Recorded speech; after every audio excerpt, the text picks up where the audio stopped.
할렐루야, 반갑습니다. 7월 9일 화요일 아침 묵상 시간입니다. 오늘 함께 보실 말씀은 예레미야 30장 12절부터 24절까지 말씀입니다. 함께 한 절씩 보도록 하겠습니다. 나 주가 말한다. 내 상처는 고칠 수 없고 내가 맞은 곳은 치유되지 않는다. 내 송사를 변호하여 줄 사람이 아무도 없고 내 종기에는 치료약이 없으며 너는 절대로 치유되지 않는다. 그래서 너를 사랑하던 사람들은 모두 너를 잊고 더 이상 너를 찾아오지 않는다. 내 죄악이 크고 허물이 많기 때문에 내가 원수를 치듯이 너를 치고 잔악한 자를 징계하듯이 너를 징계하였다. 그런데 어찌하여 너는 상처를 입었다고 부르짖고 고통이 가시지 않는다고 호소하느냐? 내 죄악이 크고 허물이 많아서 내가 이런 벌을 너에게 내린 것이다. 그러나 이제는 너를 삼켰던 사람들도 모두 삼킴을 당하고 내 원수들이 모두 포로로 잡혀갈 것이다. 이제는 너를 약탈한 사람들이 약탈을 당하며 너를 탈취한 모든 사람이 탈취를 당하게 하겠다.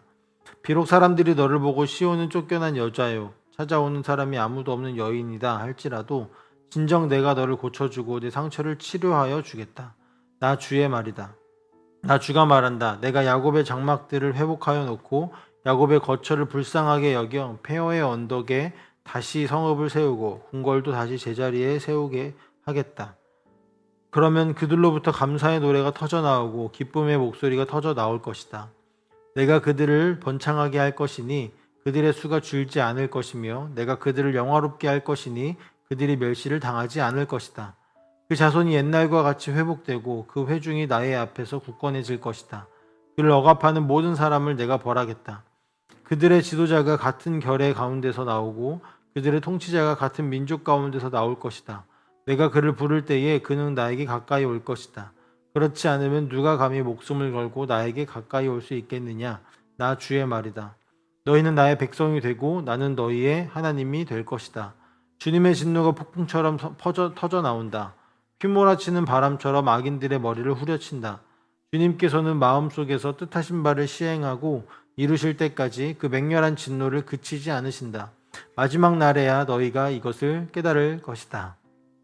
아멘. 오늘 함께 보신 이 말씀의 시작은요, 나 주가 말한다 라는 말로 시작이 됩니다. 이는 하나님의 뜻이 전달되어지는 전형적인 시작의 메시지인데요. 예레미야는 이 하나님의 뜻대로 그의 말을 대언하겠다라고 하며 이렇게 말을 하는 것입니다.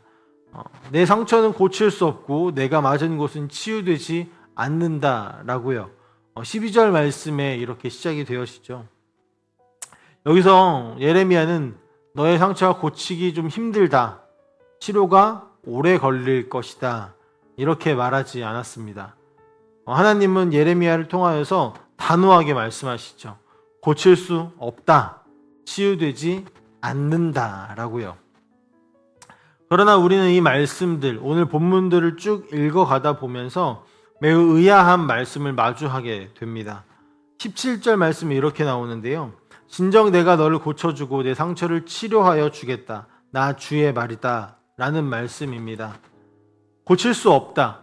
또 치유되지 않는다. 라는 이 단호한 말과는 좀 대조적으로 하나님께서는 나 주의 말이다. 라고 말씀하시면서 내가 너를 고쳐주고 치료해 주겠다. 라고 말씀하시는 것입니다.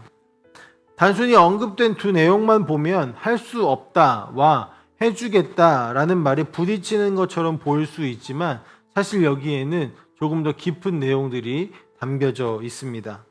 바로 누가 고칠 수 없는가라는 내용과 또 누가 고칠 수 있느냐라는 것입니다. 하나님께서 너의 상처는 고칠 수 없다, 고쳐지지 않는다라고 말씀하신 후에 14절 말씀을 함께 보면 이렇게 나오는데요. 너를 사랑하던 사람들은 모두 너를 잊고 찾아오지 않는다라는 말씀이 등장합니다. 이 예레미야서의 배경이 되어지는 남유다라는 이 나라가 하나의 통일되어진 국가가 되어지고 그리고 나서 강성해졌을 때에 여러 나라들이 동맹을 제안하기 시작을 했습니다. 그들은 서로 혈연 그리고 약속 등으로 맺어진 동맹이었고 동맹국으로서 다양한 일들을 함께 해왔을 것입니다. 그러나 하나님은 너를 사랑하던 사람들, 여기서는 동맹국들을 의미하겠죠. 이 동맹국들이 너가 망하고 있을 때에 너를 잊지 않고 찾아오는 게 아니라 너를 모두 잊고 찾아오지 않을 것이다 라고 말씀하시는 것입니다. 그 이유는 이 유다의 멸망이 그들의 죄악이 크고 허물이 많은 이유였기 때문입니다. 이 죄로 인해 하나님께서 직접 원수를 벌하듯 유다를 벌하시고 징계하시기 때문인 것입니다. 이 말씀들을 통해 우리가 알 수 있는 사실은 한 가지입니다. 유다의 상처는 이방 나라들 혹은 동맹국들 그리고 유다가 지금까지 기대어 왔던 어떠한 것으로도 치유가 될 수 없다라는 사실입니다. 그러나 우리는 어떤 문제가 생겼을 때 먼저 손을 뻗고 내미는 곳이 어디인가요? 무엇을 해결하기를 원하여서 이것을 해결할 방법을 찾을 때 우리가 먼저 고민하는 것은 무엇일까요? 지금 유다도 마찬가지였을 것입니다. 그들에게 문제가 생기는 것은 어떠한 것이냐면 북쪽에서 이방 나라가 일어나서 이들을 공격하고 전쟁이 일어나서 유다가 멸망하게 되어질 것인데 이 전쟁을 위해서 이들이 무엇을 먼저 고민하겠습니까? 함께 우리가 서로 동맹을 맺어서 우리를 수호하자 했던 동맹국들이 먼저 생각나지 않겠습니까? 하나님은 그것으로는 너희가 멸망되어지는 것을 막을 수 없다. 너희의 상처가 치유될 수 없다라고 말씀하시는 것입니다. 그러나 하나님의 말씀은 여기서 멈추지 않았죠. 치유될 수 없다라는 말씀과 동시에 내가 너희를 치유하겠다라는 말씀이 동시에 등장했다라는 것을 우리는 기억해야 합니다. 앞서 보았던 것처럼 17절 말씀에 치유될 수 없는 그 상처를 치유하시는 분이 등장하신 것입니다. 너가 사랑하고 의지했던 것들이 치유할 수 없는 그 상처를 너의 하나님, 나는 치유할 수 있다. 내가 치유해 줄 것이다. 라는 말씀을 통하여서 하나님이 무엇을 의도하시는가요? 바로 내가 너희의 참 하나님이다. 라는 것을 말씀하시고자 하시는 것입니다. 그래서 우리가 너무나 잘 알고 소망하는 말씀이 이어서 등장하는 것입니다. 21절과 22절 말씀에 이렇게 나오는데요. 내가 그를 부를 때에 그는 나에게 가까이 올 것이다. 그렇지 않으면 누가 감히 목숨을 걸고 나에게 가까이 올 수 있겠느냐? 나 주의 말이다. 너희는 나의 백성이 되고 나는 너희의 하나님이 될 것이다. 유다라는 이 나라는 하나님 앞에 범죄하였습니다. 하나님 외에 다른 신들을 섬겼고 하나님만을 예배해야 하는 이 백성들이 하나님과 함께 다른 신들을 예배하였고 심지어 하나님을 완전히 배척하고 살아갔습니다. 어떤 문제의 해결에 있어서도 하나님을 구하는 것이 아니라 하나님의 도움을 구하는 것이 아니라 이방 나라들의 동맹 국가들에게 손을 벌리고 이방 나라들에게 도움을 구했던 그들의 모습입니다. 하나님을 의지하기보다 자신들의 국력을 의지했고 주변 동맹국들을 의지하고 심지어는 이방 신들을 의지했던 그런 모습들이 이들의 모습이었죠. 자신들이 어떤 존재인지 그리고 자신들의 정체성이 무엇인지 자신들을 구원하신 분이 또 통치하시는 분이 누구이신지를 전혀 생각하지 않는 그런 모습이었습니다. 그런 모습의 하나님은 지금 너희의 죄에 반드시 내가 심판할 것이다 라고 말씀하시는 겁니다. 하나님은 공의의 하나님이시고요.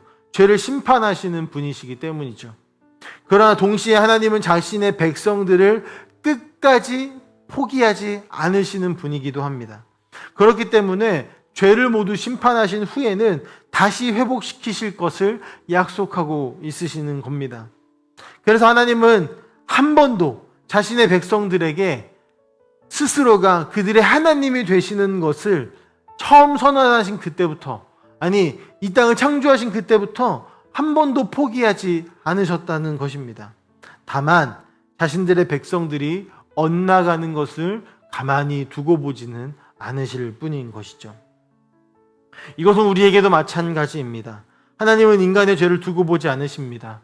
두고 보실 수 없으십니다. 포기하실 수 없으십니다. 그래서 이전까지는 이스라엘을 멸망시키시기도 하시고 죄에 대한 직접적인 심판을 내리시기도 하셨지만 궁극적인 해결을 위하여서 예수 그리스도를 이 땅에 보내심으로 모든 인류의 죄를 대신 사하신 것입니다. 모든 인간에겐 죄라는 상처가 있죠. 그 상처는 우리의 노력이나 세상의 좋은 것들로는 절대로 고쳐지지 않습니다. 치유되지 않습니다. 오로지 하나님의 사랑과 회복, 예수 그리스도의 십자가의 사건만이 답이 됩니다. 이것은 아직도 하나님을 알지 못하는 이들에게만 필요한 것이 아니죠. 유다라는 나라, 이미 하나님의 백성이 되어진 그 나라도 죄를 지었을 때 하나님이 심판하시고 다시 회복시키셨던 것처럼 하나님을 믿는다라고 말하고 하나님을 따른다라고 말하는 우리들에게도 동일하게 주어지는 말씀입니다. 우리 삶에 만연한 다양한 문제들의 근원이 결국 하나님과의 관계가 있음을 기억하셨으면 좋겠습니다. 죄에 대한 문제임을 기억하셨으면 좋겠습니다. 그리고 그 모든 일에 세상은 어떠한 해결책도 궁극적으로 내줄 수 없다라는 사실을 인정하셨으면 좋겠습니다.